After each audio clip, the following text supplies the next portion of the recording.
السلام علیکم ورحمۃ اللہ وبرکاتہ۔ الحمد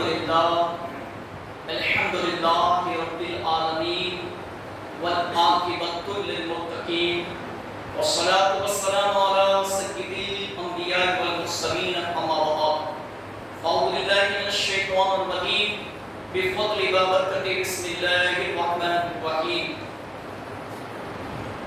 لخمسة أطفي بها حقا ووائل حاتمة المصطفى والمرتضى وابن عمام والفاطمة قوفي الذنب منيب سر ساما مددے قبلتے دی مددے کعبہ ایما مددے مشکلے حل کر شہ مشکل کشا کے واسطے کربلائے رد شہید کرب و بلا کے واسطے نہ سمجھو گے تو مٹ جاؤ گے اے ہند کے مسلمانوں، تمہاری داستہ تک نہ ہوگی داستانوں میں، اے خاصے خاصان رسول وقت دعا ہے، امت پہ تیری آ کے عجب وقت پڑا ہے، جو دین بڑی شان سے نکلا تھا عرب سے، پردیس میں وہ آج غریب الغربا ہے، اے سبز عمر والے منظور دعا کرنا، جب وقت نزا آئے دیدار عطا کرنا۔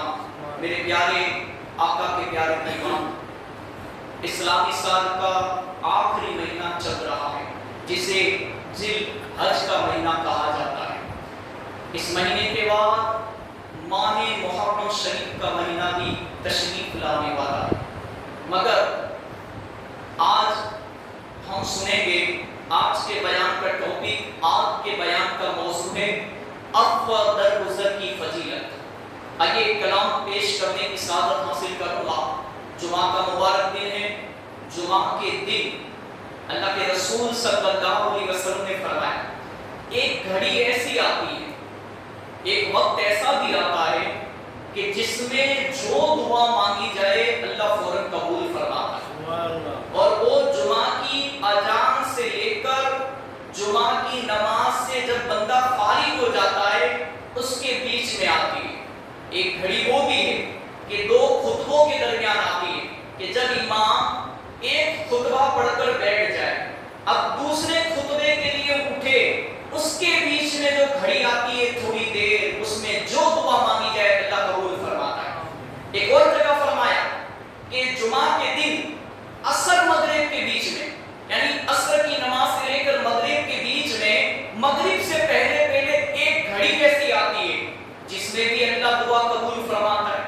اب بندے کو چاہیے کہ اس وقت کی قدر کرے، بندے کو چاہیے کہ دنیا کی خیالات نکال دے۔ جب بھی مسجد میں آئے ہمارا ذہن و دماغ اور دل تینوں بیان کی طرف ہونا چاہیے، اور سارے دنیا کی ٹینشن کو، ساری دنیا کی باتوں کو ڈیلیٹ کر کے جمعہ کا جو بیان ہوتا ہے وہ دھیان سے سننے کی کوشش کریں کہ کاش اللہ کرے دل میں اتر جائے میری بات۔ میرے ساتھ مل کر درود پاک پڑھ لے۔ آج جو کلام پیش کرنے جا رہا ہوں یہ دعائیہ کلام ہے، کاش اللہ کرے ہم سب کے حق میں یہ دعا قبول ہو جائے، تو میرے ساتھ مل کر پڑھے صلی اللہ علیہ رسول اللہ وسلم علیہ یا حبیب اللہ۔ نگاہیں نیچی کرے اور مدینے کی یادوں میں کھو جائے اور دعا مانگے۔ ایک ایک کلام کے ایک ایک شعر پر آمین من میں ضرور کریں یا بلند آواز سے کریں۔ کاش اللہ کرے آج کے دن ہماری یہ ساری دعائیں ہمارے حق میں قبول ہو جائے، اور حقیقت میں یہ دعا کاش اللہ کرے قبول ہو جائے تو ہماری دنیا بھی سنور جائے اور آخرت بھی سنور جائے۔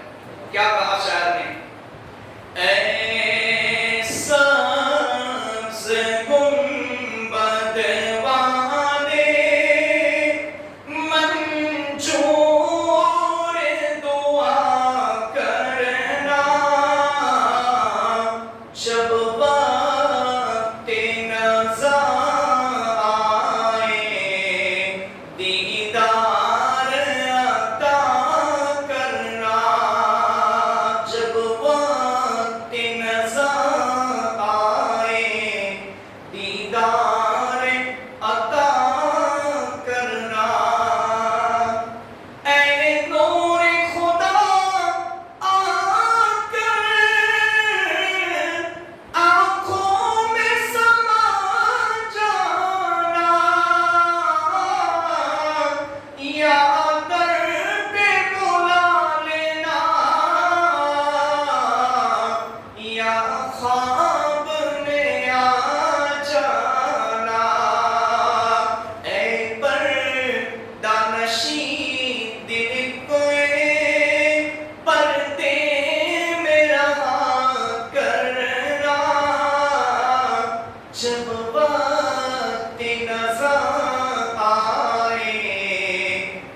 عطا کرنا۔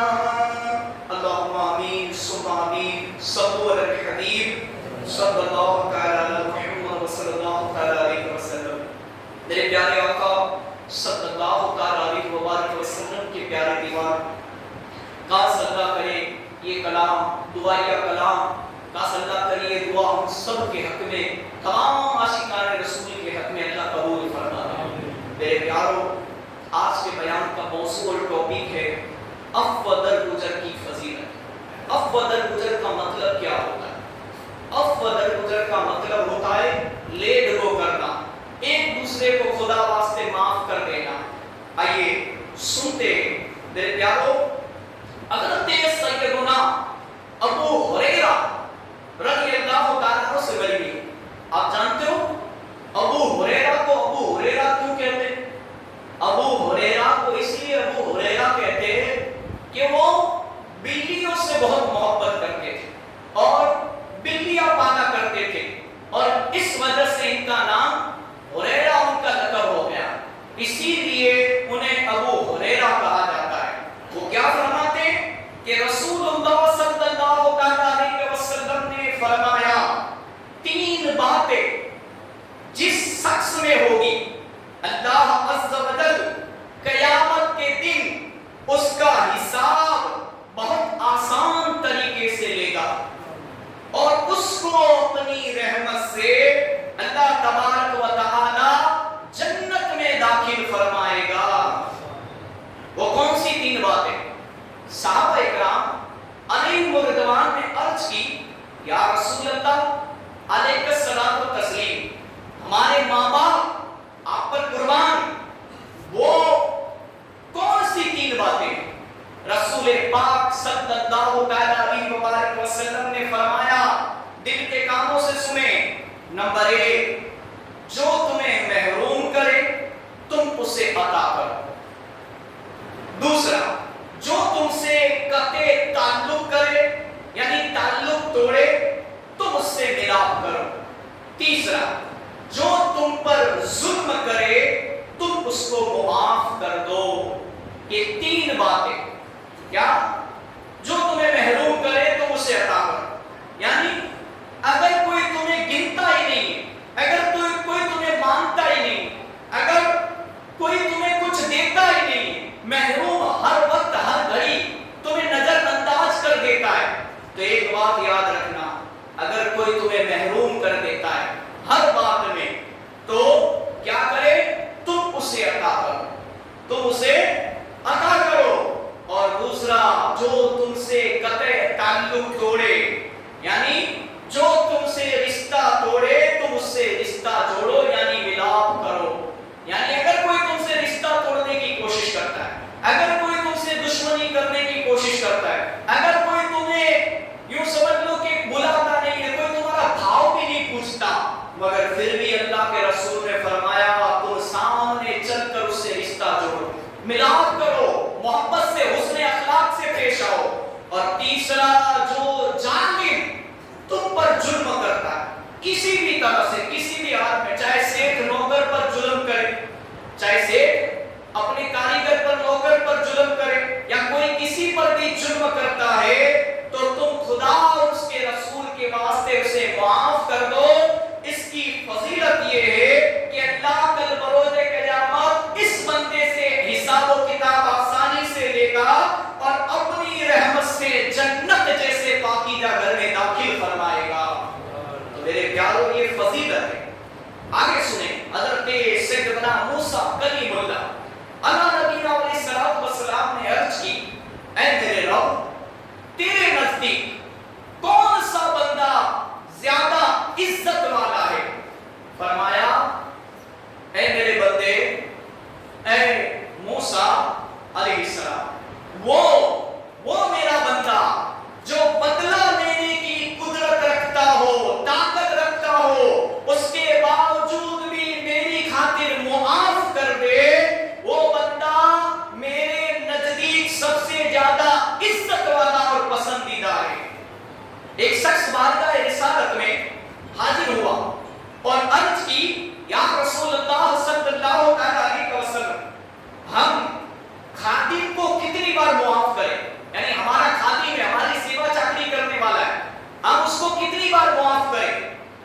خاموش رہے، اللہ کے رسول خاموش رہے۔ اس نے پھر وہی سوال دہرایا، آپ صلی اللہ علیہ وسلم نے فرمایا پھر خاموش رہے، اور جب تیسری بار سوال کیا کہ ہم ہمارے خادم کو کتنی بار معاف کر دے، تو ارشاد فرمایا میرے آقا صلی اللہ علیہ وسلم نے روزانہ 70 بار معاف کر دو۔ اس کی تفسیر میں مفسر شہید حکیم الامت حضرت مفتی احمد یار خان رحمۃ اللہ تعالی علیہ اس حدیث پاک کے تحت فرماتے ہیں عربی میں 70 کا لفظ بیان زیادتی کے لیے ہوتا ہے، یعنی 70 کا مطلب ہوتا ہے زیادہ، یعنی ہر دن اسے بہت دفعہ معافی دو، یعنی معاف کیا کرو۔ یہ اس صورت میں ہو کہ غلام سے خطاً غلطی ہو جاتی ہے اور خباثت نفس سے نہ ہو اور قصور بھی مالک کا ذاتی ہو، شریعت کا یا قومی اور ملکی قصور نہ ہو کہ یہ قصور معاف نہیں کیے جاتے۔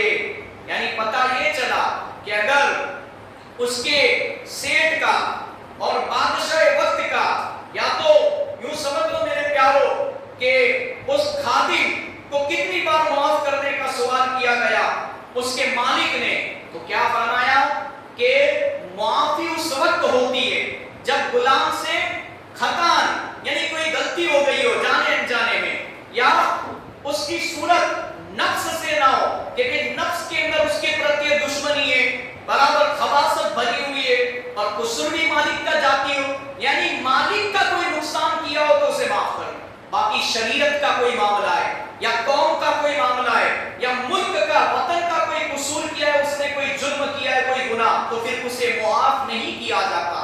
کہتے ہیں ایک آدمی کی بیوی نے کھانے میں نمک زیادہ ڈال دیا، یعنی میٹھا، اسے غصہ تو بہت آیا مگر یہ سوچتے ہوئے وہ غصے کو پی گیا کہ میں بھی تو خطائیں کرتا رہتا ہوں، اگر آج میں نے بیوی کی خطا پر، اس کی غلطی پر سختی سے گرفت کی، اس کی پکڑ کی، تو کہیں ایسا نہ ہو کہ کل بروز قیامت اللہ عز و جل بھی میری خطاؤں پر گرفت فرما لے۔ چنانچہ اس نے دل ہی دل میں اپنی زوجہ، اپنی بیوی کی خطا معاف کر دی۔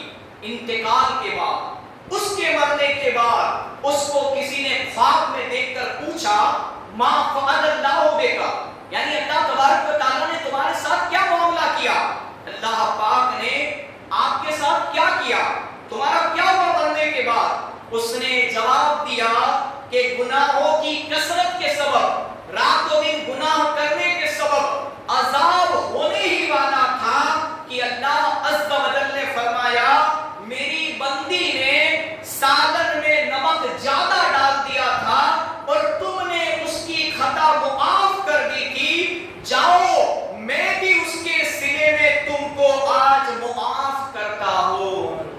سبحان اللہ عز و جل۔ ایک چھوٹی سی بات کہ بیوی نے نمک زیادہ ڈال دیا، میٹھا زیادہ ڈال دیا، اور اس نے اس بندی کو، اس بیوی کو معاف کیا، اللہ تبارک و تعالیٰ نے اپنی عورت پر رحم و کرم اور معاف کرنے کی وجہ سے اس کے تمام گناہوں کو معاف فرما دیا۔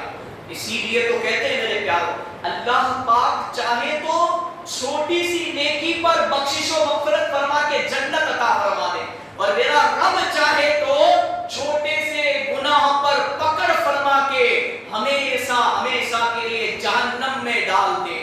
اللہ کی رحمت بہت بڑی ہے، وہ چاہے تو معاف کر دے، چاہے تو گرفت فرما لے، پکڑ کر لے۔ سرکار مدینہ راحت قلب و سینہ صلی اللہ علیہ وسلم کا فرمان رحمت نشان ہے، صدقہ دینے سے مال کم نہیں ہوتا، اور بندہ کسی کا قصور معاف کرے تو اللہ عز و جل اس معاف کرنے والے کی عزت ہی بڑھائے گا، اور جو اللہ پاک کے لیے تواضع یعنی عاجزی کرے، اللہ عز و جل اسے بلند و بالا مقام و مرتبہ عطا فرمائے گا۔ تو میرے پیارو، روزانہ گھر سے نکلو تو صدقہ دیا کرو، صدقہ مصیبتوں کو ٹال دیتا ہے۔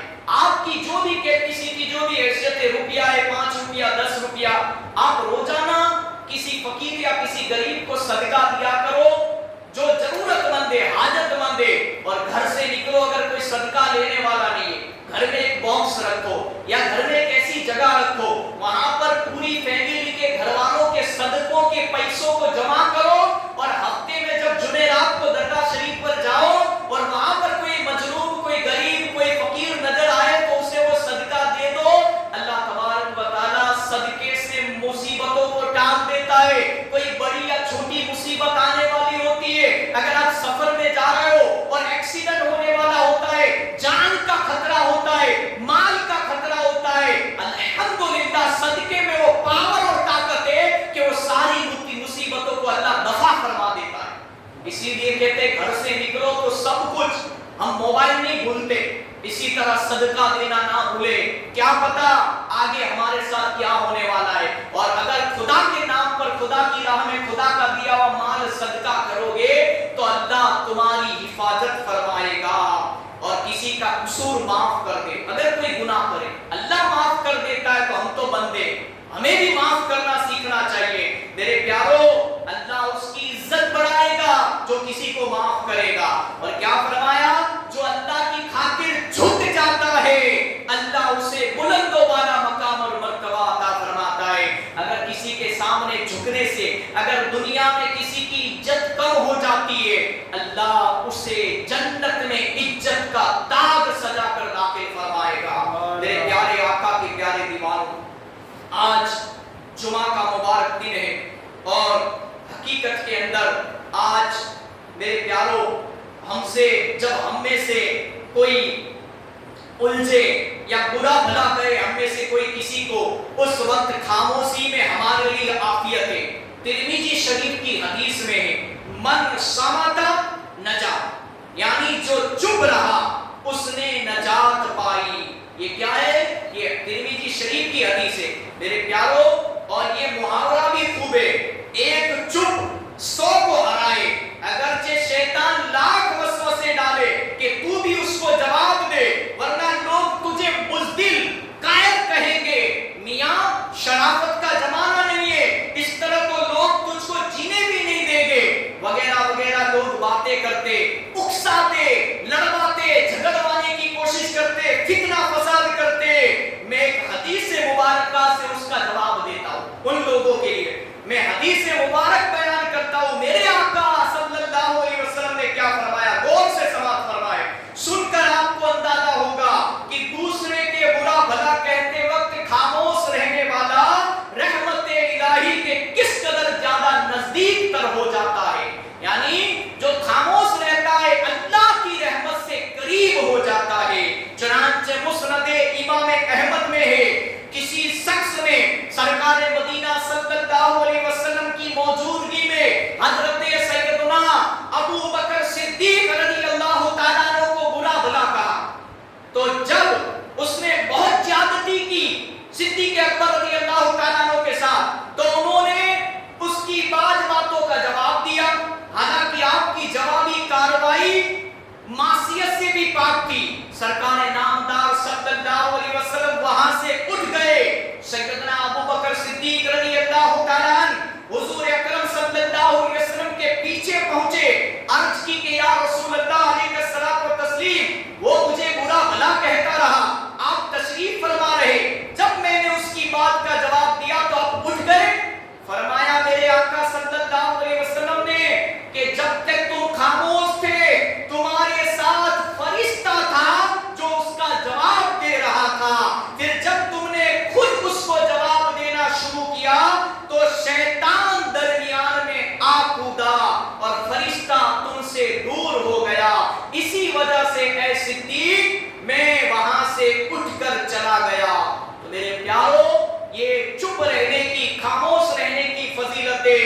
حضرت سیدنا شیخ سعدی کا نام آپ نے سنا ہوگا، وہ شیخ سعدی رحمت اللہ علیہ بوستان سعدی میں نقل کرتے ہیں، ایک نیک سیرت شخص اپنے ذاتی دشمنوں کا ذکر بھی برائی سے نہ کرتا تھا، جب بھی کسی کی بات چھڑتی اس کی زبان سے نیک کلمہ ہی نکلتا۔ اس کے مرنے کے بعد کسی نے اسے خواب میں دیکھا تو سوال کیا، ما فعل اللہ بک، یعنی اللہ عز و جل نے تیرے ساتھ کیا معاملہ فرمایا؟ ہونٹوں پر مسکراہٹ آ گئی اور وہ بلبل کی طرح شیریں آواز میں بولا، میٹھی آواز میں بولا، دنیا میں میری یہ کوشش ہوتی تھی کہ میری زبان سے کسی کے بارے میں کوئی بری بات نہ نکلے، غیبت نہ ہو۔ نکیرین یعنی منکر نکیر فرشتے نے بھی مجھ سے کوئی سختی سے سوال نہ کیا قبر میں، اور یوں میرا معاملہ بہت اچھا رہا۔ میرے میٹھے اور پیارے اسلامی بھائی، آپ نے ملاحظہ فرمایا نرمی اور عفو درگزر، معاف کرنے سے اللہ رب العزت کی کس قدر رحمت ہوتی ہے اس بندے پر۔ کاش ہم بھی اپنی بے عزتی کرنے والوں یا ستانے والوں کو معاف کرنا اختیار کرے۔ مسلم شریف کی حدیث میں جس چیز میں نرمی ہوتی ہے اسے جینت بخشتی ہے، اور جس چیز سے جدا کر لی جاتی ہے نرمی کو اسے عیب دار بنا دیتی ہے۔ احیاء العلوم جلد 3 صفحہ نمبر 219 میں ایک شخص دعا مانگ رہا تھا، یا اللہ پاک میرے پاس صدقہ و خیرات کے لیے کوئی مال نہیں ہے کہ میں تیری راہ میں خرچ کروں، بس یہی ہے کہ جو مسلمان میری بے عزتی کرے میں نے اسے معاف کیا۔ سرکار مدینہ صلی اللہ علیہ وسلم پر وحی نازل ہوئی، حضرت جبریل علیہ السلام تشریف لائے اور آقا صلی اللہ علیہ وسلم سے فرمایا ہم نے اس بندے کو بخش دیا۔ تو پتہ یہ چلا میرے پیارو کہ اگر ہمارے پاس صدقہ و خیرات کرنے کے لیے مال نہیں ہے اور اگر ہم لوگوں کو معاف کریں گے تو اللہ ہمیں بھی بخش دے گا۔ اور آخری بات حضرت سیدنا انس رضی اللہ تعالیٰ عنہ سے مروی ہے، حضور سرکار مدینہ صلی اللہ علیہ وسلم نے ارشاد فرمایا قیامت کے روز اعلان کیا جائے گا۔ کون سا اعلان کیا جائے گا؟ جس کا اجر اللہ عز و جل کے ذمہ کرم پر ہے وہ اٹھے اور جنت میں داخل ہو جائے۔ یہ اعلان ہوگا کل بروز قیامت۔ کیا اعلان ہوگا؟ کہ جس کا اجر یعنی جس کا بدلہ اللہ سے لینا ہے، جس بندے کو وعدہ کیا تھا دنیا میں کہ تیرا بدلہ تجھے اللہ خود دے گا، وہ اٹھے اور سیدھے جنت میں داخل ہو جائے۔ پوچھا جائے گا کس لیے اجر ہے؟ وہ منادی یعنی اعلان کرنے والا کہے گا ان لوگوں کے لیے بدلہ ہے جو معاف کرنے والے ہیں۔ تو ہزاروں آدمی کھڑے ہوں گے اور بلا حساب و کتاب جنت میں داخل ہو جائیں گے۔ تو پتہ یہ چلا میرے پیارے اسلامی بھائی، عفو درگزر یعنی دوسروں کو معاف کر دینے، بلکہ حسن اخلاق، اچھا سوبھاؤ، لوگوں سے مٹھاس سے محبت سے بات کرنے کی دولت پانے کے لیے اچھوں کی صحبت میں بیٹھنا ضروری ہے، اچھی دوستیاں ضروری ہے۔ اچھے لوگوں کے پاس بیٹھو گے، اگر عطر بیچنے والوں کے پاس بیٹھو گے تو خوشبو آئے گی، اور کوئلہ بیچنے والوں کے پاس بیٹھو گے جو بھٹی جلاتا ہے، آگ جلاتا ہے، چولہا جلاتا ہے، تو اس سے ہمیشہ راکھ ہی اڑے گی اور کپڑے بھی کالے ہوگے، چہرہ بھی کالا ہوگا۔ تو پتہ یہ چلا میرے پیارو اچھوں کی صحبت انسان کو اچھا بنا دیتی ہے، بروں کی صحبت انسان کو برا بنا دیتی ہے۔ میرے پیارو صحبت اثر رکھتی ہے۔ صحبت کسے کہتے ہیں؟ ارے میرے پیارو صحبت تو اسے کہتے ہیں کہ کسی کے اچھے انسان کے پاس بیٹھو گے تو اچھی باتیں سننے ملے گی، بروں کے ساتھ بیٹھو گے تو بری باتیں سننے ملے گی، اور صحبت اثر رکھتی ہے۔ ارے صحبت آدمی تو دور کی باتیں در و دیوار کے رنگ کو بھی بدل دیتی ہے۔ مسلمانوں نہ سمجھو گے تو مٹ جاؤ گے، اے ہند کے مسلمانوں تمہاری داستان تک نہ ہوگی داستانوں میں۔ اے خاصان رسول وقت ہوا ہے، امت پہ تیری آ کے عجب وقت پڑا ہے، جو دین بڑی شان سے نکلا تھا وطن سے، پردیش میں وہ آج غریب الغربا ہے۔ اللہ کریم کی بارگاہ میں دعا ہے اللہ تعالیٰ ظالموں کی طرف سے، دشمنوں کی طرف سے اگر کوئی بڑی مصیبت آئے اس سے پہلے اللہ ہماری قوم کو ایک بنائے، آپس میں مل جل کر کر حسن اخلاق پیار محبت کے ساتھ زندگی گزارنے کی توفیق عطا فرمائے، ایک دوسرے کو معاف کرنا سیکھے، حسن اخلاق سے پیش آئے۔ اللہ کریم جمعہ کے مبارک دن میں ہمیں ان باتوں پر سب سے پہلے مجھے اور پھر ہم سب کو عمل کرنے کی توفیق عطا فرمائے، بیان کی غلطیاں اور تمام گناہ معاف فرمائے، اور ہم اللہ تعالی ہم سب کو عمل والی زندگی نصیب فرمائے۔ وما علینا الا البلاغ المبین۔